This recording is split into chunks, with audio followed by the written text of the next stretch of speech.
to the show. It is episode 3 of Fun, Faith, and Fuckery.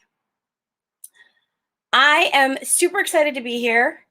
I got a great guest tonight.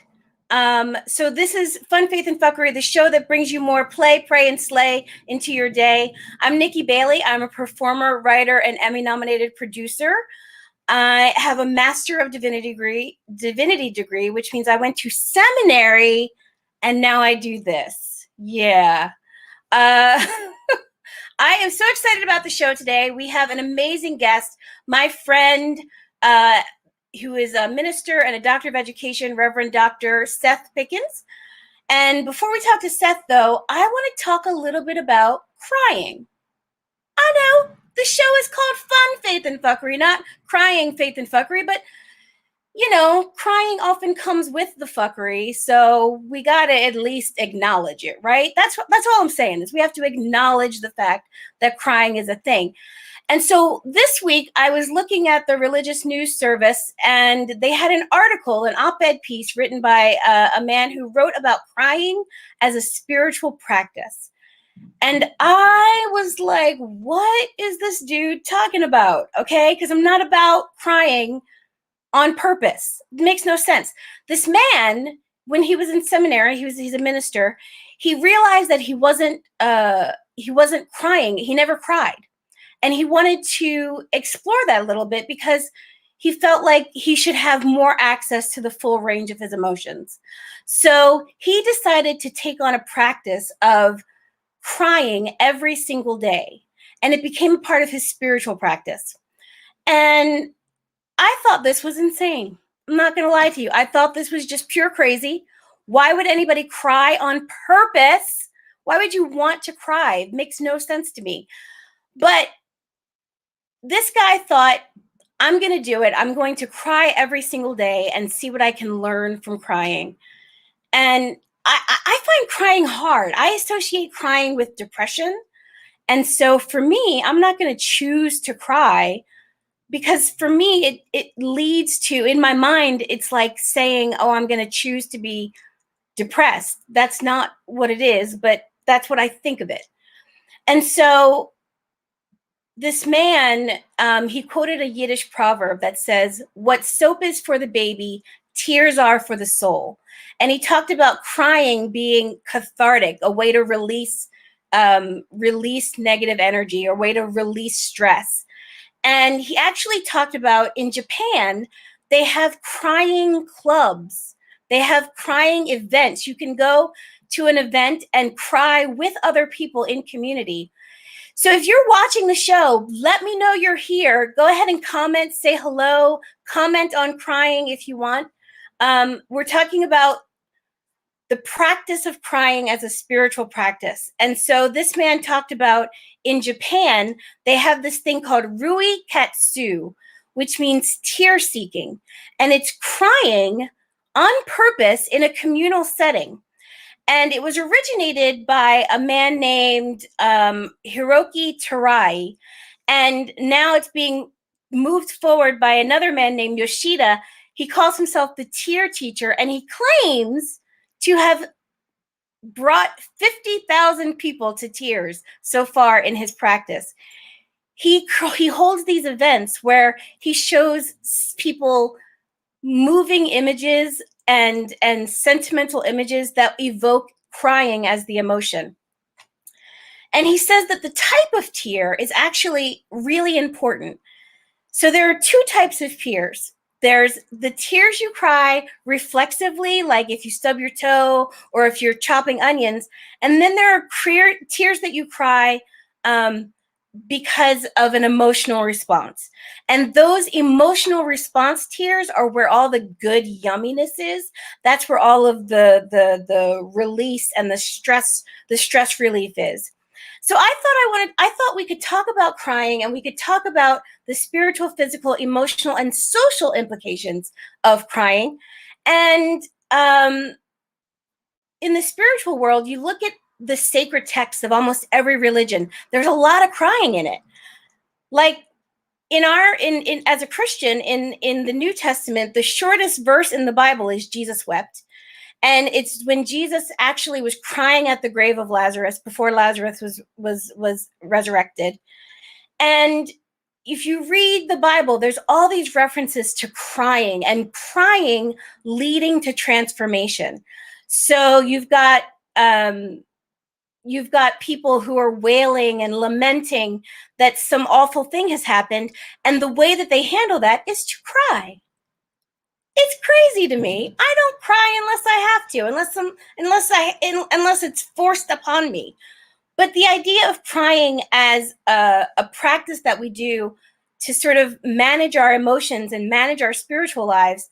One of my favorite Bible scholars, Reverend Dr. Will Gaffney, says that as a society, we need to weep with rage and determination because death is in the house. And I'm like, yes, I get that. That makes sense. I don't want to cry, but if I have to cry, I think it should be like a wail, weeping and gnashing of the teeth, sackcloth and ashes like they did in the Bible. That's what I'm talking about with a cry. If you're going to cry, do it right. And this Rabbi Michael Adam Latz, said, when we cry, it clouds your vision until it clarifies it. It makes it all blurry until you realize, oh, I can see, I can feel this, and I can know this in a different way. Weeping cleanses out the body and soul and creates an opening for whatever comes next. So I'm not going to dwell on crying a lot longer because this is supposed to be a fun show. But I just want to encourage us to think about, how would the world change? How would life be different if we cried more often? And how would the world change if we gave each other fewer reasons to cry? Suck on that for a minute, why don't you? I'm just saying. So my guest today is my friend, Reverend Dr. Seth Pickens. Seth was born and raised in Detroit. He is an alum of Morehouse. He's also a member of Alpha Phi Alpha fraternity. Ooh, he's an alpha man. He was an elementary school teacher for a while. He was in the Peace Corps in Haiti. I met him at Union Theological Seminary when I was getting my Master of Divinity and he was getting his. He did stand-up comedy in New York City for 3 years. Then he got married, worked in sales in Brooklyn, and then pastored a church for 11 years. And now he has an EDD from USC and is the director of a project for a nice nonprofit. So please welcome my friend and guest, Seth Pickens. Hey, Seth. Nikki. Hey, Nikki. How you doing? My dear friend. I'm good. How are you? Yeah, doing great. And that crying is real. That Rui Katsu, Yeah. It's real talk. And I mean, you've seen pieces of my journey. Maybe we'll talk a bit about, but I got a man relationship with crying, which is you have to seek it out sometimes. But anyway, maybe we'll get to some of that. So Seth, had you heard of Rui Katsu before? No, I hadn't heard that, but I've literally lived that. And if it's, I've lived that. Some of the stuff that it actually started in seminary. I would turn on like certain songs. Certain songs can't do it. And even today I have this playlist I call it Cryage. Because literally, like, I can't speak for all guys or all people, but for me, I definitely grew up like at one point as like processing pain and like doing the work and all that stuff. I was reading this book. Jan Van Zant has a book called Forgiveness. Mm-hmm. And as I was reading through it, what I realized was I'm a pretty typical guy in that the metaphor that came to me was I have my emotions inside of a box and I'm carrying that box around, but I literally don't know what's in the box. And I like voluntarily kept it locked from about 12 to about 40. And so literally it started in seminary. It'd be certain songs that could just get me going, or like in church, probably I'd be just lamenting over the state of my own soul, but I'd find myself crying like Sunday after Sunday. Or yeah, like even now, Van Morrison in particular is a musician that I will literally turn on. There are certain songs. High Summer by Van Morrison is one. Yeah. I can just like hit play and cry. And then like when it's over, I'm like, nah, that didn't sting bad enough. Like run it back, play it again, and cry. It's just like, because I was raised pretty heteronormative, pretty, father, older brother, uncles and stuff, and just, where you're really about to emote, and it's like, oh, you want that bitch shit now? You want that bitch shit now? It's like, no, Uncle Ted, no. And then you just learn how to like do the black man. I'm all right. The stoic black man. Right. Yeah, we good. And then when it comes to you start feeling it, and then that's people just like change the subject. Like you feel like tears coming on, and then it's just like, why do we have so many remote controls? Why can't it have to be so complicated? Oh, I love that. That's actually, I, as a woman, am supposed to be, according to the stereotype, I'm supposed to be a little more free with my tears. But I'm very similar. I like that visual of a box of emotions, but you don't know what's in it. I have that too. I think that as I've gotten older, a little more emotionally mature and able to sort of look in that box a little more. Mm-hmm. But I'm not crying on purpose. I don't want to cry. I chase it. No, I seek it out. I'm telling you, I got a playlist called Cryage, because all those, like all the, the Yiddish proverbs and everything you were talking about, I was really resonating. I had not heard of, I already forgot the name, Rui Katsu. I did not, but I had not heard of that before. But as you were talking, I was just like, yes, because I do chase it. And I'm like, man, I need a good cry. Like I can almost feel it. My heteronormative Detroit upbringing, does not allow it, but I feel it in my body. I'm like, man, I need a good cry. I'll just kind of like, either be in the car or, I can't quite do it in front of other people yet. That'd be another level of emotional vulnerability. We ain't talking about all that. We ain't doing all that yet. You ain't crying in front of people, damn it. Right, no. Yeah, I think that I don't do this. I might be a little bitch, but ain't nobody gonna know it though. Nobody's gonna call you a little bitch if you cry on this show. Thank you, Nikki. I'll try not to, at least. Okay. But when you see that grown ass man, like in the back of your mind somewhere, man, pull it together. Yeah, right. Exactly. Come on. So the show is called Fun, Faith, and Fuckery. Which F did you want to discuss? I think they kind of interact. Fun is critical. Obviously we're having fun, and we'll, you got to have that. I think that's one thing that's missing from most organized religion as we know it, frankly. I mean, absolutely. I don't know. I know you got like stuff we'll talk about, but basically, quick story. And you mentioned that I pastored for 10 years. When I first got there, I'd been there maybe a year or two, and, there are all these youth, like teenagers, up in the balcony. And so at one point in the service, this song was playing, and, there's like 5 boys. So you got like 5 boys, like 15, 16, 17 years old in church. You should be happy, and you should kind of give them a little free reign. And so at one point, like this song comes on, and it's a totally, I don't even remember what song it was, but for whatever reason, they all kind of caught this vibe, and they're like holding, shoulder to shoulder like this. And they're like, hey, hey, hey. And this deacon ran up there and like shut him down. I was like, we don't do that in the church. And so, every moment is a teachable moment, but that's just an example. So like I said, we talk about fun.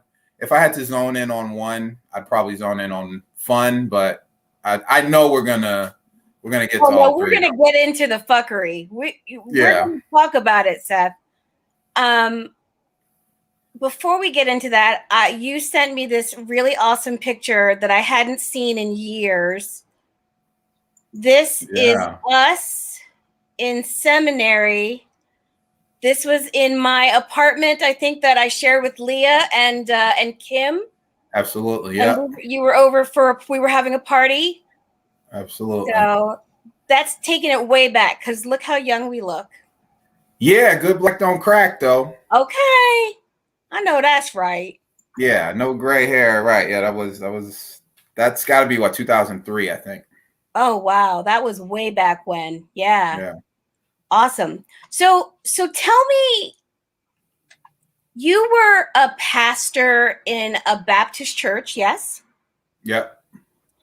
So while you were there, some stuff went down. A little bit. A little bit, a couple of things. And it started, what did it start with? It started with me taking the job. It started. It was Where just did like it the start? first day.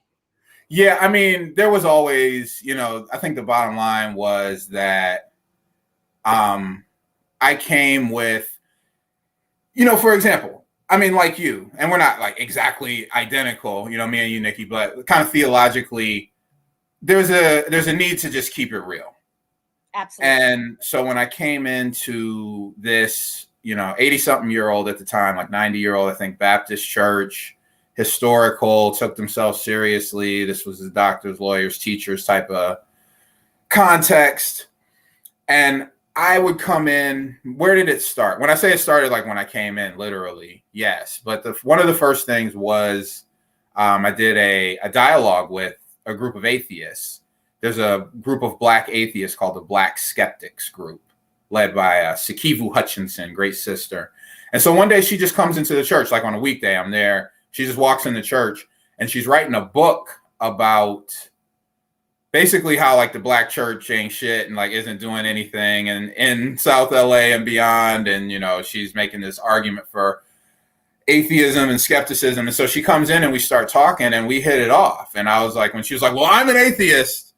And I was like, yeah, okay, I respect that, and it just knocked her like off balance. So we ended up having. You didn't try to argue with her about it. Yeah, right. She didn't know, like what she was really getting. And I mean, if she had gone to like any of the other 900 churches, she probably would have gotten basically what she was looking for. But we ended up becoming friends. She like quoted me in the book, like cited me as kind of an exception to the rule or whatever. We ended up doing a dialogue where literally just some Black atheists and some Black Christians. And if you think about it, like avowed atheists and like dyed in the wool Baptists have never really had, not even a debate, just literally like a dialogue. And we're like, I don't think this has ever happened. And then it was like, well, let's take it another step, because they're not like Satan worshipers or like anti-kid or something. They just, you kind of, agnostic. And then they run the gamut too. So, I was like, well, we're still in South LA. So what if we fed some kids? What if we read to some kids, fed some homeless people like together? That'd be crazy. And, she was like, it's just crazy enough to work. The church was like, hell no, heck no. Right. So that was kind of the beginning. And then obviously one of the huge things was I just started teaching welcome, like, LGBT, I'm like, okay, even if you're not ready for affirming, like, let's talk welcome. Yeah. And let's literally like scripturally, like theologically talk to me about your beliefs and the tradition and this. And I'm going to show you some things in scripture. And we're going to talk about unconditional love. And we're going to talk about, some things. And literally in writing, don't talk about this anymore. And we're not ready for this. Wait, they put it in writing that you were not allowed to talk about LGBTQ welcoming?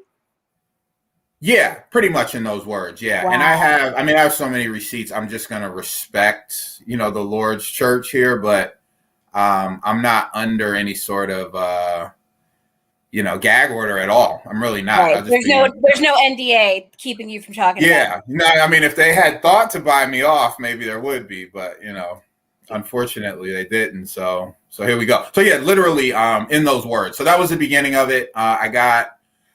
So I'm preaching, I'm teaching this stuff, and just generally, it's not every week like you gotta accept gay people, but let's talk love, let's talk. Everyone's created by God. Everyone's kind of, when I'm like I said, I'm head to row, and I am happily married 15 years, and it's a beautiful thing. And before I was married, I was hetero, right? I was actually hetero like 5, just like some gay people know, like around 5, 6. I was a little inappropriate, maybe. Okay. So, so that's me. But when I, go close my bedroom door at night, it's nobody's business, and that's true for everybody. And like, how about that's the beginning and end of it, and God lives in everyone, and That's it. So as that was kind of my MO, a lesbian couple joined the church, and I don't think most people even knew they were together. These nice sisters coming together to church, and they want to volunteer with the ladies. And they want to volunteer with the kids. I just think that's so wonderful. So they're coaching basketball, they're singing in the choir, they're tithing, they're showing up. And I'm trying to read these comments too. I feel like I know we might get silly here. Okay. Hilarious. They needed to comment on the fact that you said that you are head to row. Head to row, yeah, right. Well, that's a good way to spell it. Okay, that's a great way to spell it. I'll take that. So the lesbian couple came in. They're participating in the church. They joined the church. They're participating. They're good. They're working. They're serving. They're learning. They're boom, boom, boom. Everything you're supposed to do. They approach me. They're like, "Hey, we're getting a domestic partnership. Would you consider kind of blessing the ceremony?" And this is before marriage became legal. So this is before. This is legal. I think they approached me with the idea in 2012. So it was before, Obama was the first gay president and all that stuff. But it was kind of hot button in the Supreme Court at the time. I just heard what you said. Oh no, that was on the cover of Newsweek, like when it all went down and when he did rainbow lights on the White House. The cover of Newsweek was like Obama, Obama the first gay president. I love that. Okay. Yeah, so I got respect for Obama though. I'm Team Obama now. Okay. Now, even right? even though you had to row. Right, yeah. Head to row. So so they asked me if I would do it and didn't really have to think about it that long. And sure. Kind of report that back to the powers that be, the deacons and the who's, and again, heck no. Right. So, and I was like, that's kind of, that's weird because our church is located in a place, and I'm not putting race against sexuality, people don't like that, but the church is located in a place where when they bought that building in 1971, and like I said, the church is older than that, but they moved into that location in 71. 15 years prior to that, Black people couldn't own property in that neighborhood. It was too far west in LA of all the, districting and all that stuff that was very real in LA and other cities. But now here we are. And now it was, okay, well, yeah, you can marry them, but not in the church building at all. And I was like, that's really, So I'm arguing back with them and they're just like, no. So cool. And actually the couple understood. I mean, they appreciated me for even taking the stride. I thought it was pretty messed up because at first they were like, well, they can have it in the gym. They can't have it in the sanctuary. And that's when I was like, this is really interesting, like the segregation and stuff. Yeah, but you want to get married in the gym when there's a perfectly good sanctuary right there. Yeah. Yeah, beautiful picturesque. It's actually that's part of the selling point on the website is get married in this beautiful sanctuary. So, right. So at first they were like, yeah, go ahead. Yeah. So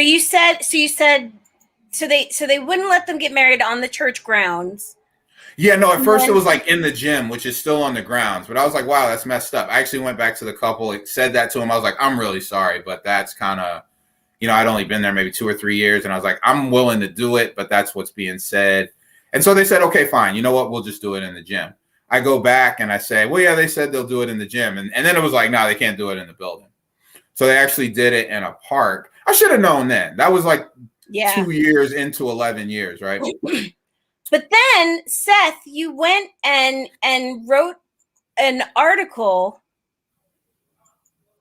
about 10 reasons you love LGBTQ folk.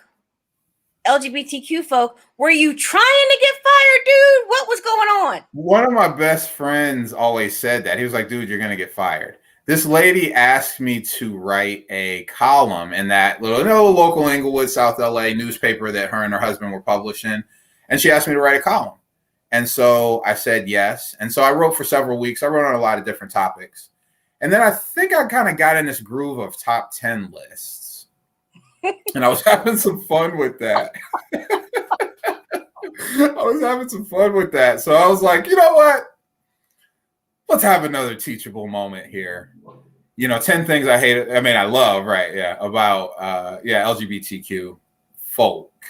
And, if you read the list or whatever, it's just basic stuff. Like, if you cut them, they bleed type of stuff. And one of my favorites is number 6, brothers can really dress. Hey. It's true. No lies detected. Right. No, right. Yeah, thank you.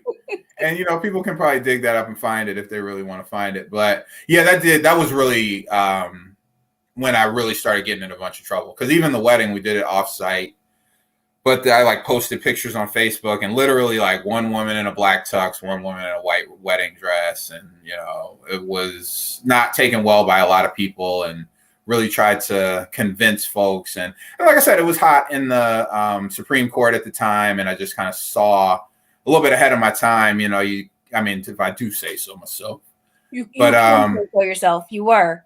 Yeah. So wrote that. Oh yeah, go ahead. So what? So then you had to. So then the church got mad about the wedding, about the article, and they made you have to come before a tribunal of sorts, right? Yeah, that was a word that the press adopted. The press was using the word tribunal. Yeah. And what I loved is that all the articles that I read about you were just trying to be like, no, man, let's keep it calm. It's not a tribunal.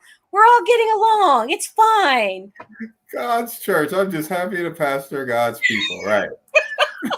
As I developed a limp. I woke up one day and my hip was just hurting. I'm 35 years old, and every step is painful. And so literally, stuff, all that. And pastors go through a lot of that type of stuff, right. Little physical stuff, blood pressure and all that. So yeah, so I wrote that article, and one thing I remember, a dear woman who, bless her heart, she's probably well on in her 70s by now, and God bless her, whatever. But her thing with that article, because like I said, it was a little newspaper. And when she read it, she wasn't reading it. She was like, I was at the hairdresser underneath the dryer, and somebody asked me if my pastor was gay. And then I was like, oh, wow, I could understand. I was kind of messed up. She was like, I was underneath the hairdryer, and the whole shop was talking about, I didn't know your pastor was gay. And she was way more offended than I was about it. And I'm going to need you to do a whole new stand-up routine where you do impressions of Black women, because that was perfect. Spot on. You had the whole tight-lipped kind of, I was under the dryer. You had the whole thing. It was very good. Yeah. Thank you. So yeah, I got to do that. Now, yeah, the stand-up game is changing. And it's, the whole, Zoom, what do we do? Where do we go from here? But yeah, there's something there. I can also do a pretty good preacher, by the way, You probably could, considering you're a preacher. Yeah. But you got to come like this. You got to be like, hold on now, Nikki. Hold on. See, this ain't no plaything right now. Hold on. Nikki, let me tell you why this thing is anointed, okay? Do you know why it's anointed? Why is it anointed, Pastor? What episode is this, Nikki? This is episode 3. This is a Trinitarian anointing on your podcast. And there's nowhere to go. One for the Father. Right. Okay, that was awesome. That was bravo. Thank you. You do a good pastor too. That was really good. I do a British guy too. Don't get me started. All right. Anyway, so the one. We should do a whole other episode of just impressions. Okay, I gotta get a little chops up for that, but I could practice my Obama too. But anyway, I have to give it a little work. But but yeah, so that was really when the spit hit the fan.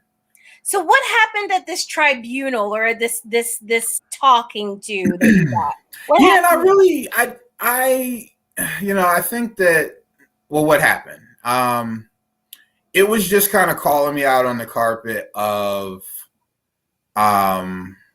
will you, and honestly, looking back, I was, I don't regret it. But what happened was, the deacons, the trustees, the leaders, and by the way, for the record, it was not the whole congregation. Actually, the reason why I was able to stay for 11 years was because in a Baptist church, and I know you love words like polity and all that. But polity. Define Yeah. polity for people who don't know what polity is. I don't know what that shit is. I don't either. Polity is a whole basically class on Baptist polity, and I don't know. It's basically governance, like how. So it's kind of not outside of, because hopefully it coincides with like the Bible and the spiritual teachings, but literally like how are decisions made, who's in charge, like governance is what polity is. And so with Baptist polity, the congregation is ultimately in charge. It's not the pastor who makes all the decisions or the deacon board or like any one board or something. It's actually bottom line, the whole congregation. First thing the congregation does is hire a pastor and say, make all the decisions basically, or not all, but so the tribunal was, so like I said, the whole congregation, because even, as I'll probably get to this, because that's kind of after the tribunal. I kind of don't remember, to be honest. I remember the moment. I remember where in the church we were, because in addition to, 500 seat sanctuary and gym with locker rooms and showers and a dozen classrooms, there was also a beautiful 100-seat chapel, in this 30,000 square foot, edifice that is perfectly situated to really serve the community in some beautiful ways. And wasn't willing to. Like, for example, when I got there was a padlock on the gym door. And when I was like, can we open this and maybe let some kids play basketball in here? Like no one had the key to that padlock. It was literally like that. It had been locked that long and they had to cut it off. Wow. So at the tribunal, like I said, I kind of don't remember. I can remember lashing out at one point. I can remember like eating a lot of shit. You have to eat. Well, you don't have to. Most pastors do. Just kind of, I understand, that you're mad, even though what you said doesn't make any sense. Even though as you're looking at me, you're clearly, what's the word? Not reflecting, but you're projecting. Yeah. You're totally projecting. Like you're yelling at your ex-husband right now. Like you're not talking to me. You're yelling at your ex-husband, literally. But that's okay. That's fine. That's where you are right now. So there was a lot of that type of stuff, and just, how could you? And that was when it was like I was under the hairdryer, and that was the night that was said. And like I said, to their credit, or at least to their pity, they were scared. Yeah. You grow up, now you're 80 years old, and you've been Baptist your whole life, and now this dude in his early 30s is like, no, you know what? Gay marriage is fine. Yeah. After you've literally, so they were like scared. And I had a mentor that I looked up to, and I still do. And he said, what you did was you put the prophetic too far in front of the pastoral. So I was just like, look, this is what it is. This is what has to happen. And the pastoral is like, yes, I'll eat your dry birthday cake. Yes, I love you. Yes. And I mean, I do love them. And I like cake too, but there's just a lot of meeting people right where they are. You don't walk into the, hospital room and be like, I told you to quit smoking. Now look at you, nigga. Right. So, you got to just. So your mentor was advocating for a slower approach to change. Yeah. And I never really could get with that, but I did. I won't say I got with it like as well as I could, because it didn't do any good. And even like leadership and all that stuff, if you go too far out in front of the folks and you turn around and nobody's following you, you're not leading, right? Yeah. So fast forward from the tribunal, you're still at the church, you're still working, but fast forward to 2019. I got to throw something in before. Okay, throw something in. Okay, so 2014. It's tense, and I'm really like, well, I'm showing up, I'm preaching. People are actually still joining the church. And I'm not saying like I'm God's gift to everything, but you were still growing your membership, right? Yeah. People are joining, people, youth and, the food pantry and the youth and the block party. And then, we're doing what we're supposed to do.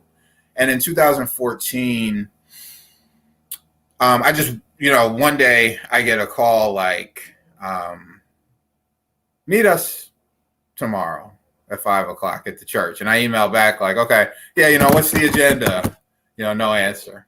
So of course, being the diligent pastor I am, I show up anyway. And 3 people are sitting there like, we're tired of you. You're tired of us. Why don't you just take this severance package and leave? And it was, yeah, no doubt. Yeah. And so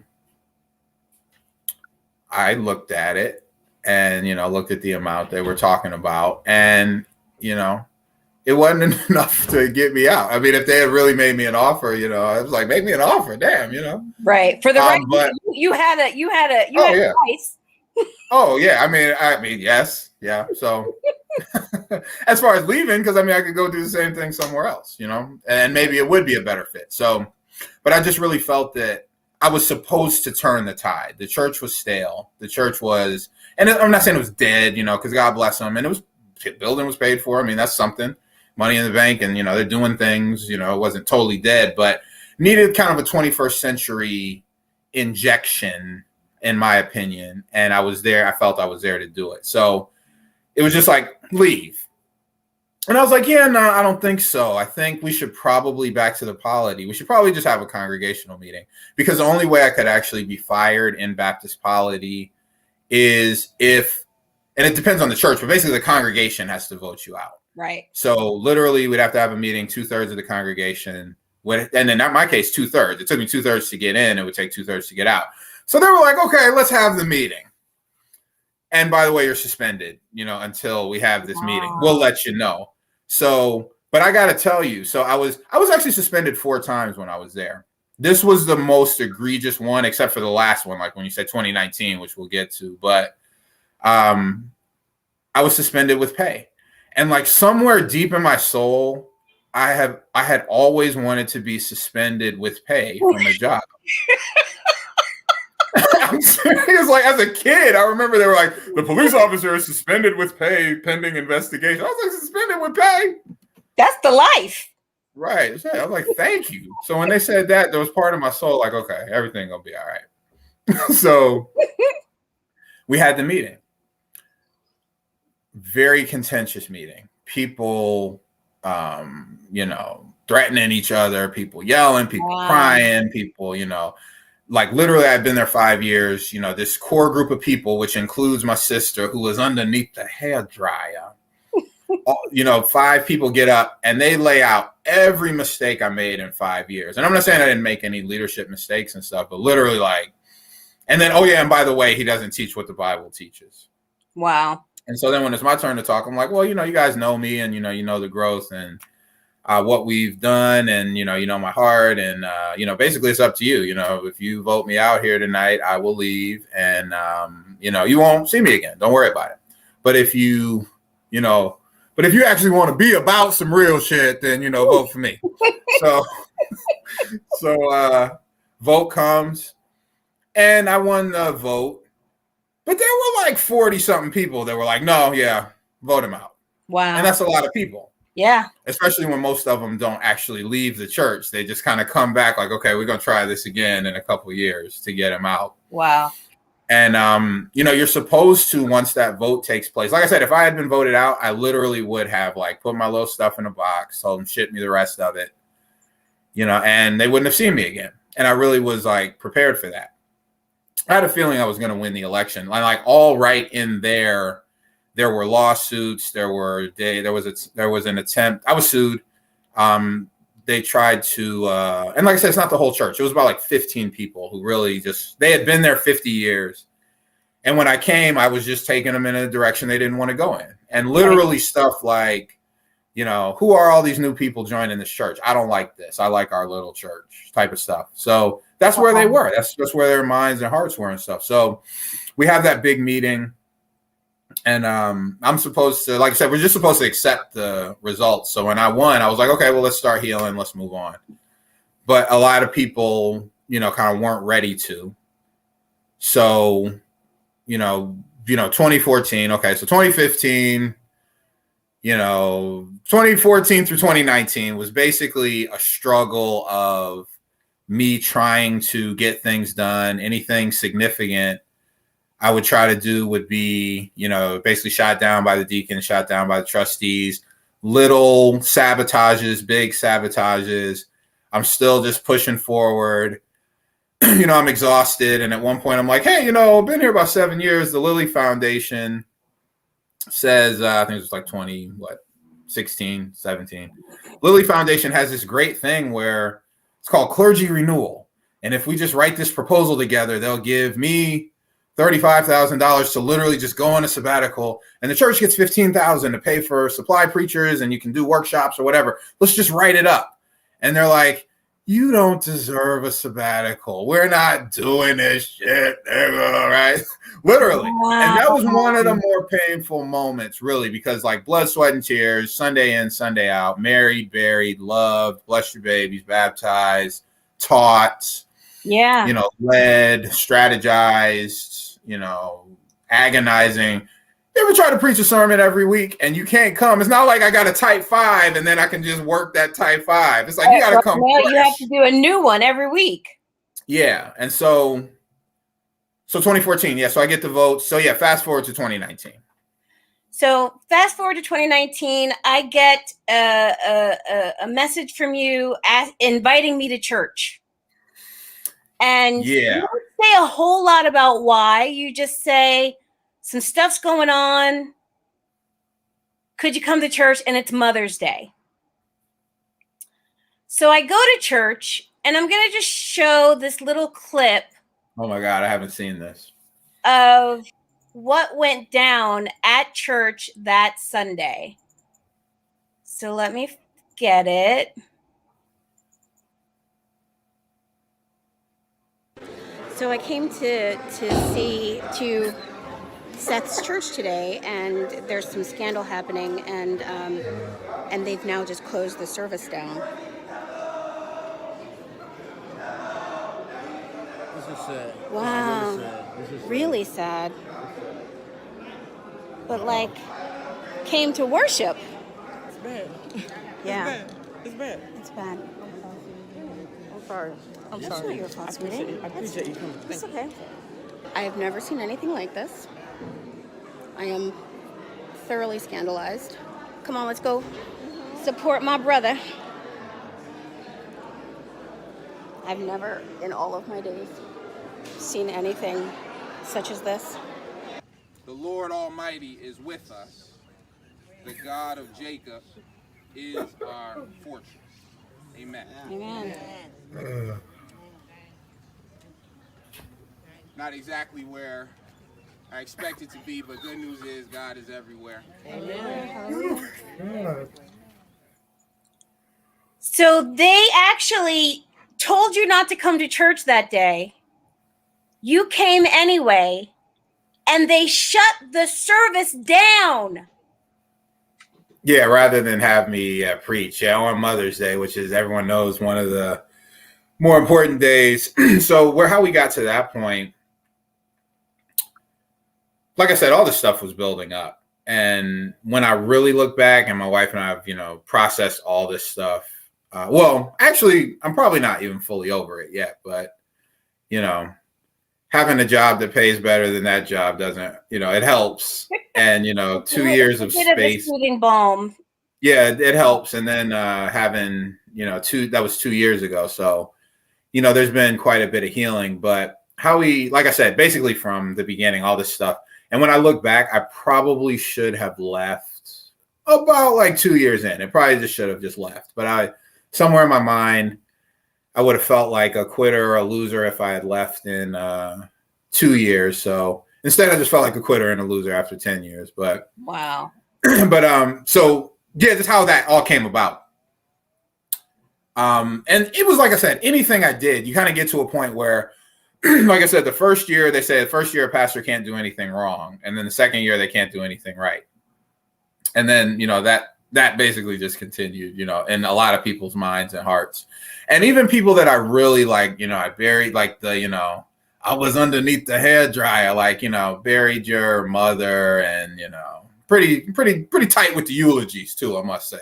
I have a thing about eulogy. I'm pretty good with them. So what, December? God, I mean, how much time do you have, Nikki? Okay, so No, so tell me, so for the 2019 for the month, what do you call that day? The Mother's Day? the Mother's Day Massacre. Yeah, that was really bad. And I have to tell you, I grew up in church, went to church every single Sunday, up until high school, probably, maybe beyond high school. I have never seen a place shut down a service for any reason. Nikki. So the fact that they shut down service on Mother's Day, just to make sure that you couldn't preach, that is not only scandalous, it is Demonic, satanic. Thank you. Yes. Antichrist. It is all those things. It is wrong on so many levels. Yeah, no, it is. Yeah, please. And what on earth? I mean, give me the brief, like, what happened that they were asking you not to. I'll give you the short version. Because I keep saying, okay, well that was May, that goes back to March. But I'm like, no, actually that goes back to the previous December. No, actually the previous November. No, actually, and I just keep going back. But let me take it from about November 2018. So actually, I got to go back to 2017. So real quick, though, in 2017, I decided, hey, you know what? This is a church. I bet there's a crew of people that would love to go to the Holy Land. Nothing that outlandish, just a pretty typical touristy type of deal. You sign up, all inclusive. You get on the tour bus. You go to Jerusalem. You see the Jericho, boom, boom, boom. So take 20-something people in 2018. And like right at the end, there were a few people that wanted to go, couldn't afford to go. I literally just get on the phone. I've been pastoring 10 years. I know who to call. I know who's good. I know who's good for $500, right? And not to take advantage of that, but really, we're trying to, send some young people to the Holy Land. And would you? And you can say no. And, so cough up, raise a couple G's, and we're able to do that. And, the deacons, the trustees get pissed because I'm dialing for dollars for that. And, what about the church? So they were kind of mad about that. We go to Israel, we come back in November. Now it's time for the Christmas cantata. And it seems so silly that like choir and musical stuff could be such a huge deal, but literally people were just dead set against me and against this choir director, who is about, my age. I was in my early 40s. He was in his early 40s, at the time. And, good with the kids, honest, like really, truly use the word anointed. He really was. And, a great musician also and a great heart. And so he just tried to do his thing. So the Christmas cantata happens. It was good, but some people just wanted to be pissed because the tide was turning. Another thing that happened real quick, I got to say, they wanted to get a 5G cell phone tower. And we were going along with it for a while, but then, it was basically time to shit or get off the pot. I just pulled the plug. I was like, no, we're not going to do that. They were going to pay us, T-Mobile was going to pay us, $2,000 a month for 20 years, and it would go up by 5% every 5 years or something like that. Or maybe I think it might have been for your community possibly getting cancer or whatever. It's like literally, like right on top of us. And so we're like, 30 feet below it, literally, and it's 5G. So and that's gonna mess up your God frequency. You don't know how 5G be fucking up the prayer signal. We don't know. Started. Yeah, what kind of mind control they could, right? Yeah, so right. So I was just like, well, how about no? How about if you're talking about $2,000 a month, how about 100 people of the 300 something people we have give $10 more a week? That's like $4,000, right? So but whatever. It's not even about logic at that point. So here we go. So I look up February 2019. I get a phone call from the chair lady of the trustees, Madam Chair. And she says, hey, we fired the music director. And it really did, because like I said, he was a friend, he's a good dude, and he is a friend still. And so I was just like, why? Not to mention that as, the pastor, I'm supposed to be hiring and firing. Like, why'd you fire him? What's your plan for music? Tell me why you fired him. Could never really get a straight answer except this crew didn't like him. They called him disrespectful and all this stuff. Really, he's not a disrespectful person. But so like I said, I mean, if they could sue me and change the locks, and did I mention, yeah, like locks were changed 3 times and I was suspended 4 times. So if they could do all that, I mean, yeah, they just fired him. They couldn't fire me because I had to have 2/3 of the congregation fire me. And there actually were too many people actually learning about God and like being loved and being in community for them to really legitimately fire me. They never did fire me. I eventually did like resign like months and months down the road because they couldn't fire me. So they fire him. And I raise a fuss about it. And I'm like, just tell me why you fired him. And this was the moment. They were like, we don't have to tell you why we fired him. He's an employee. And you know what? You're an employee too. So just watch it. This is after 10 years of pastoring. So that's when I was like, I'm like, okay, Detroit. Okay.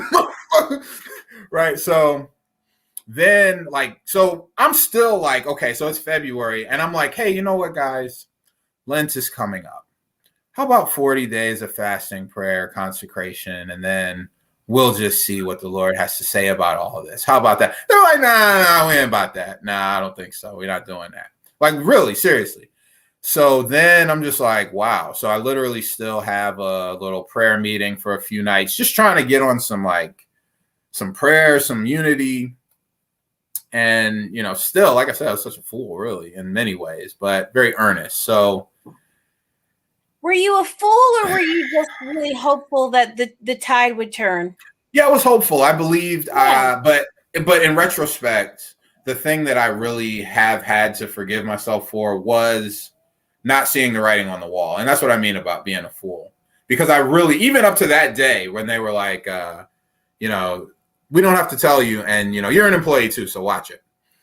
I was like still thinking, well, we all go through our seasons, but I'm still gonna, I was like, I'm gonna be here for 20, 30 years. It just hit some rough patches, but we shall overcome, right? So, and I really believe that. So I'm just sitting at home one Friday in March. We're getting to May here. All right. So it's March. And I'm just literally sitting at home on a Friday, like kind of halfway working on a sermon, like getting my mind ready and all this stuff. Doorbell rings. It's a courier and it's a letter like, you're suspended, for 30 days without pay. And it's basically like, because you won't shut the hell up about these leadership decisions that we're making. And it's in writing. Like, I mean, I would have, shot you some PDFs if I know we were airing out proof and all this stuff. Oh, no, I had to ask all this. I had to get the full story. And I feel like the full story needs to be told on a public stage. Yeah. So keep going. Yeah. So literally it's just like, yeah, you're suspended without pay for 30 days. And I, again, with the fool, the only reason they could suspend me, Nikki, I have talked to mega pastors. I've talked to 50-year pastors. And when I tell them this stuff, they're like, man, I thought I had heard everything. Wow. Like, this is really something. And even you won't meet another pastor who was suspended. It hasn't happened. But the reason why it was happening was because there was a little clause in my contract, which I did read pretty closely before I came. But basically, like, my accountability, according to the contract, came from the deacons. And so when I read that, and they were like, yeah, and the deacons can, discipline the pastor, as they see fit, as necessary. And I'm like, okay, church has discipline. I can't just be a dictator. So, okay, they're the deacons. Okay. So I signed the contract. But they literally took that, like I said, and suspended me 4 times in those 10 years. So this was obviously the last one, March of 2019. So you got suspended in March. What happened? Got suspended in March. Give me to Mother's Day. Okay, yeah. So Mother's Day, I just decided, like, and there were other Sundays prior to that, like Easter, Palm Sunday. I just came anyway. And they always just kind of like moved out of the way and let me preach. But so when I walked in on Mother's Day, they were like, we are not letting him preach. And they just like put this in their mind and heart and spirit. So I walk in and I don't even remember that much from that day. I remember I just walk in, I got my chair, I sit down. There's another guy sitting there, the guy who's supposed to preach. And he had enough respect. I just kind of give him, one of these. He gets up out of the chair. I sit down. Because I'm not going to sit in the lower chair, nigga. Right. So, okay. Right. So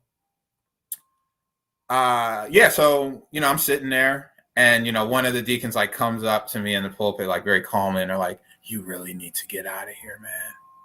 And I'm just like, you need to really get out of here, fuck out of my face, bro. Okay, so it was time to preach. The choir has rendered their selection. We've prayed. We definitely, they had the offering though. But then when it was time to preach, you remember, that's another impersonation I got, the chairman of the deacon board. And I hates to do this. Put an S at the end. I hates to do this. But pastor know he just ain't right. And so we gonna say a prayer and we gonna conclude service. And people were like, what in the entire, like on Mother's Day, like I wheeled my grandmother in here. I ain't been here since Christmas. I wheeled my grandmother in here, and and she want to hear Pastor P. That's what they call me. Our friend and colleague just said, Seth, you said you wanted to talk about fun, but this is some fuckery. Sure enough, nothing but. No doubt about it. And a lot of people, Leah, who was made that comment in 2014, she was one of many who were very supportive. And if I remember rightly, I think you wrote a letter at the time of support, and people were writing those letters, but that don't mean shit to some Baptists. They're like, we ain't paying, they don't care how many letters come in. So they ended it. And so that picks up where you picked it up. And there had been some other very contentious meetings and stuff. Yeah. So did you decide, like, was that the last straw for you? Well, I told you I was a fool. So I still came back the next Sunday. And at that point I was like, well, I mean, I'm not getting paid anyway. So, and I was like, and like I said, just like in 2014, it was the same kind of siege of like, let's see if we can sweat this guy out. And I just, power to the people, the congregation. And I knew the majority of the congregation will want me there, but they really started like a serious smear campaign. And so the Sunday after Mother's Day, I go back. And same thing, dude's sitting in my chair, go like that. He gets up. And he kind of resents that too a little bit, but he's not going to, it was just, I was still very much the pastor, even though, there was a bit of fuckery going on. So I get up to preach, same chairman of the deacon board. He runs up to the balcony where the sound system is and like makes him turn it off. And so, of course, now I'm a student of Bob Seaver. You can't even turn the microphone off. We were trained. We know how to project. No. Exactly. Right. You turn it. Matter of fact, I'm glad you turned it off. Now I can show you. Now I can show you something. So preached anyway. And, it's like a handful of people kind of like get up and walk out. But the majority of people were like, oh, my God, I'm so glad you're here. I'm so glad you're here. And John Q, churchgoer, pew sitter, had no clue of like all the ugliness. They were just like, I just want my pastor. I just want my pastor. And so after that Sunday when he turned it off, I preached anyway. But I was literally like, you know what? It's okay. Because that was the last Sunday, because I was like, I came, and I'm not saying like I'm the most pious person in the world, but I literally came on some like, God is love, let's grow, let's build up this South LA community. The Black church is the only thing Black people halfway damn own anyway, and it's important, and I've put a lot of faith in it, and let's look past all this bullshit and let's see what we can do. And even to that point, even after Mother's Day. But then when they turned the mic off, there was something about that. I was like, you know what, man? Like Jesus also said, if you walk in and they don't accept that you really came in my name, like shake the dust from your feet and move on. And so, yeah, I was just like, man, it's time to shake the dust. So, and that was what, you got to have a scriptural backing to everything. I was like, yeah, it was just time to shake the dust, So, yeah, so that was it. So then, yeah. So are you so you're still you're still a minister. You will always be a minister. Are you still Baptist? That's a good question. Basically, no. It's not like I like fell into another church. I'm a little wounded, a little jaded. Like the other day, my wife, like I was talking, and then I just like started like raising my voice. She was like, I think you're still a little bitter. And I was like, yeah, I think you're right. Yeah. Like, I'm not denying that. So, yeah, it's been a healing process. I don't consider myself Baptist. There's a cultural thing. And, Yeah. I was the leader of the pack. So, I mean, the songs, like I got more songs in my head than the average person. I got more, all the culture, all the polity, all the, I was a leader. And but I've put it down. I think that, and anyway, I mean, and me, and even all the trouble I got into, I didn't belong there. Yeah. And I was actually like, the majority of people were there for the change, and it was exciting. And there was even, like buzz, who's this young guy, all that type of stuff around town. But I didn't really belong there. The people who actually do own the place, even though no one's really supposed to own it. But, if you've been there 50 years, you got all the keys and the checkbook, you own the place. And you say, we ain't writing no check, Pastor. Guess who ain't getting the check? And, that's 9 cents of the law. I could have probably sued back because I had been wronged in so many ways across the years. But just kind of fundamentally don't really believe in it. And, it would have caused more pain. I had a very wise pastor who actually, God, I feel like I'm even like saying too much. I'm rambling. Just cut me off. But there was, come here. No, I was going to say, so tell me what you do believe now. What do you believe? I basically believe the same thing, except, there's a healthy dose of, but even then it was like, the church needs to be reinvented was kind of what I was saying. Like my last 2-3 years, like we got to do some reinvention. And my wife and I, we would talk about it and, talk with other younger pastors, and church has to be reinvented. Church has to be reinvented. So I do still believe that, but I think that I thought that I would be doing it from the inside. And I'm actually not as concerned about literally the church. I think it's a shame that there's so much real estate all over town just sitting empty all week, and so much need. I mean, I tried to let a homeless kid, 21 years old, sleep there. Like I told you, all the space, showers, all that stuff. And it was like, no. And they were like, we're not zoned for that. But you've been to the church. It's literally like on a residential block. And they were just like, well, no, we're not zoned for that. I was like, no, actually, I called the city council. We actually are zoned for that. And they're just like, no. So I didn't belong there. So what do I believe? I believe what I always believed. I mean, I believe that, I believe love conquers all. I believe anything's possible. I believe in the power of, meditation, focus, manifestation. I believe Christ is definitely, one of the greatest leader and example, you could ever come across, often imitated, never duplicated. I'm been down with Buddhism, been down with Farrakhan, before, during, and after, and since, and now. Believe that, there's just as much God in the secular as there is in the sacred. Believe I'm still called to obviously some sort of spiritual, leadership and, obviously voice for our times. And so what does that look like absent of all of the church garbage, which I didn't really buy into? Like when I do that pastor impersonation, and, sometimes pastors they'll be like back in the office, like, oh, nigga, you ain't shit, nigga.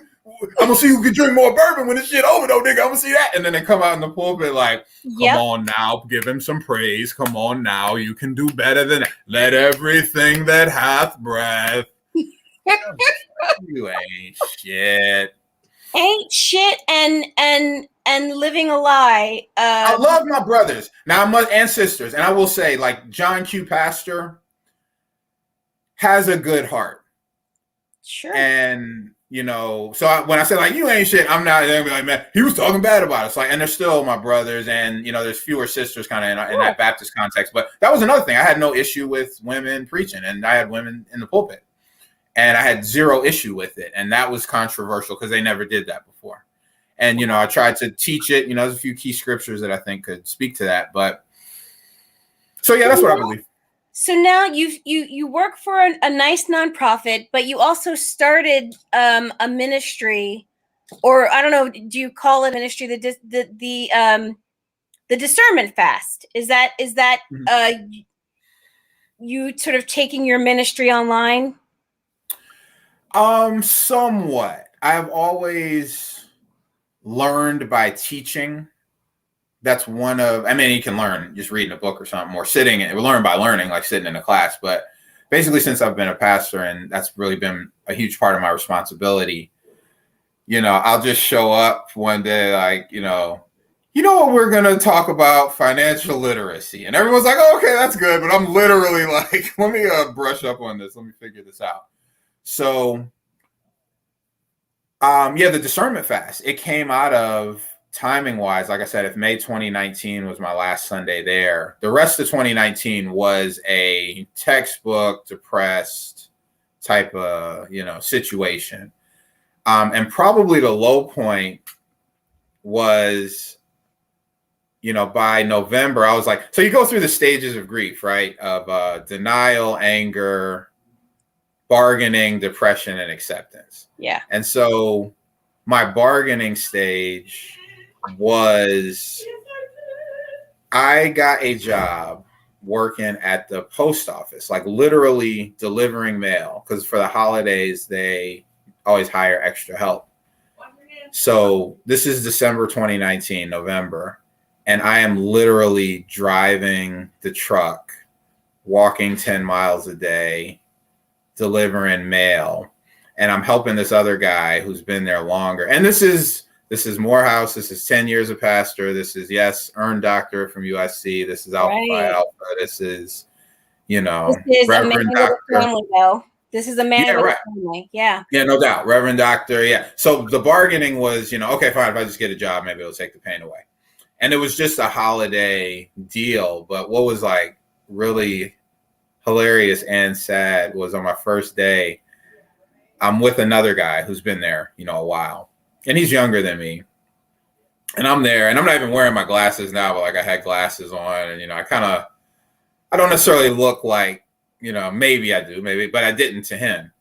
And so we're in the truck, and he's like, hey man, I'm gonna ask you something, and you can tell me. I won't tell anyone. He was like, are you like one of those undercover boss things? And the sad thing is, I'm not. Like, if I was, maybe I could be like, oh, I can't tell. But I was like, no, dude, I'm here making, $18.50 an hour with you, bro. But he still didn't believe me. And he was like, man, my baby mama just need a car, man.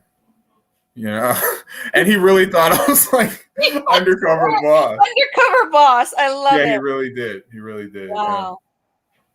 So I love the discernment fast because you post some of the most fun memes that I ever get to see. Some fun, inspirational, and so I just want to share a couple that I really love.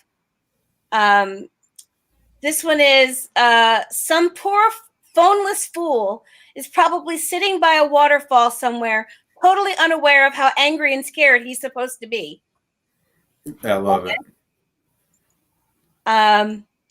You have so many really good ones, and I just suddenly had a technical problem and can't get to them. So okay, well, I'll say a bit about it. Yeah, tell us what the discernment fast is. That's what I was saying. So I've always kind of learned by teaching. That's what I was saying. So we get through 2019. We go to a watch night service at a pastor friend who really is a great pastor, and we're like crying. We made it into 2020. We did it. 2019's over. We made it. And then COVID hits, right? So that kind of didn't really do anything to me, because I always say, like, 2020, everyone's like, oh my God, 2020 was so rough. But like literally 2019 was my 2020. So I was all good. So when it hit, I'm okay right now. Thank you. So when it hit. Hi, Isis. Hey, yeah. Hey, I'm on. I don't think she can't hear you. I'm on the thing. But so when, so COVID hits, March, April, May, June. Around like June, it wasn't until June 2020, I actually officially just wrote him a very terse letter of resignation. I was at peace. It wasn't terse. It was short. And so then July, I was like, man, I just need like a fast, like for clarity, like for real. Read this great book called The Clarity Cleanse, Dr.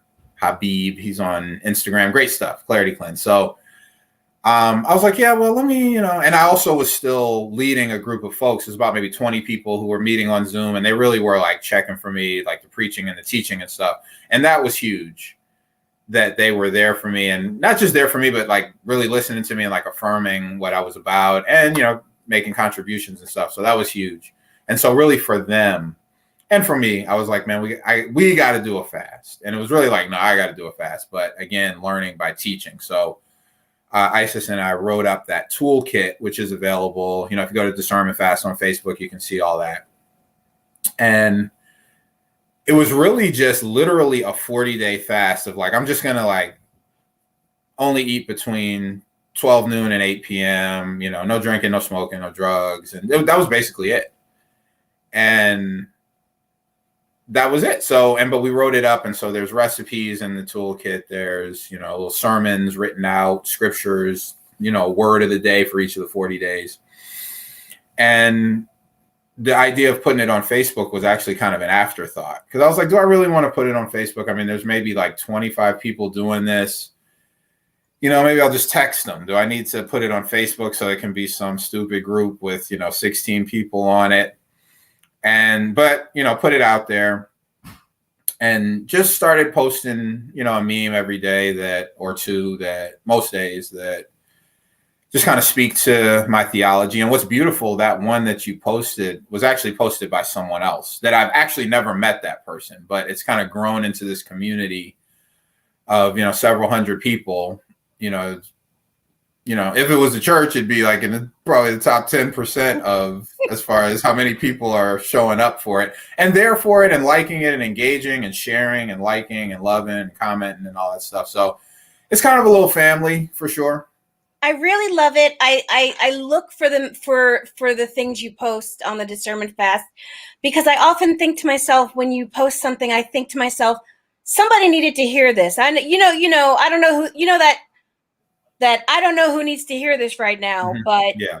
But I get that from all of the posts that you put up. So I really appreciate that you do it. And do you have plans to grow it into a larger ministry, or do you think you're going to keep it on Facebook?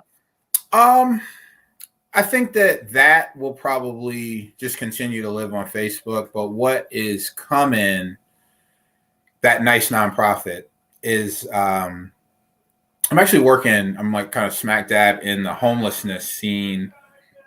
And LA happens to be kind of the laboratory for, homelessness policy research and all this stuff. So it's not really worth explaining. Doesn't really fit into fun, faith, or fuckery to talk about it. But I am working with a cohort of community college students who are facing homelessness and it's the same love. It's the same memes. It's the same. And that's kind of the bottom line of church. So people, there was a survey that just came out where for the first time, a minority of Americans report being a member of a church. Yeah. And so if like 40-something% are actually saying they're a member, there's probably like 30-something% that are actually going, so, right. And that's been just a like 40, 50 year, slide. So we're at a point now where what's better? And Jesus said, be fishers of, people. What's better to say, like someone struggling in a, relationship, to say, let me tell you about the minor prophet Hosea. And he was as an example in faithfulness and long suffering, and his wife Gomer. Turn with me to Hosea chapter 4. Or to just post a meme that says, like, if you don't deal with your shit when you're a kid, that shit's going to follow you into your relationship and it's going to be fucked up. Like, which one is actually for the world, for the average person under age 60? That one that you can catch in 14 seconds that just said what I said, or turn with me. As soon as you see the sermon and I got a tie on and the little thing says it's 35 minutes and 44 seconds, ain't nobody watching that. Right. But yet everyone knows we need wisdom, we need love, we need the good stuff. So expanding that and just being a little more radically authentic. Like I said, if I can, I've done some videos on Instagram. I was kind of playing with that and little humorous stuff. And, rapping a little bit. Not that I plan on being a rapper, but basically like just a voice, a creative, free voice that's committed to the belief that we all have greatness, we all have unlimited potential, and let's live it, let's walk it all the way out. And so, I gotta walk it all the way out for myself. So that looks like putting this voice all the way out there. So, there are some other things in the works, but it's all along the same line of, the same type of joy we're sharing tonight. That's just where my head is at, and most pastors don't even let themselves go here. I love it. I can't wait to hear more about what you have coming up, what's on the horizon for you in terms of ministry, in terms of comedy. I hope that you take some time to explore the LA comedy scene. I don't know. You want to hit a mic with me someday? Maybe we go. I mean, well, I gotta give it a whirl, don't I? So yes. You gotta give it a whirl, Seth. Yeah. So thank you so much for being my guest. You're my first guest that I've had that the conversation was so great that we went over an hour. So thank you for being my guest. That's that Trinitarian anointing I already told you, daughter. You laid hands on this here episode and delivered it to the promised land. Seth, where can people find you if they want to follow you and keep up with you? Dr. Seth Pickens on Instagram, Seth Pickens on Facebook, the Discernment Fast, holla at me. And I love this. Can you have him back again soon? I'm thinking abso-freaking-lutely yes. Will you come back again? Yeah, I'd be happy to anytime. We can, maybe we'll even talk about faith one day. Maybe. We'll maybe get around to it. Thank you so much, Seth. Thank you, Nikki. Much love. I appreciate it so much. And I'm proud of you. I've told you this before. This show is the real deal. And you're working it for real. Keep working it. Keep believing. And keep doing it. And keep showing up. And there's nowhere to go but up. But I'm excited. You totally have what it takes. And I'm just very, very happy to be a part of it. Thank you so much. So that's our show tonight, guys. Links to the articles about crying will be in the show notes. You can watch this episode on Facebook or YouTube later tonight. You can watch it on Instagram or listen to it wherever you find podcasts tomorrow. And if you want to access exclusive content, behind the scenes, how the sausage gets made kind of stuff, go over to Patreon and become one of my patrons, and you'll get access to all that good stuff. You can link to Patreon on my website, nikkibaileycomedy.com. As usual, it's been a blast. Thank you to my guest, Reverend Dr. Seth Pickens. And thank you for joining me. Remember, get your play, get your pray, get your slay on, and sparkle as you go. See you next time, guys.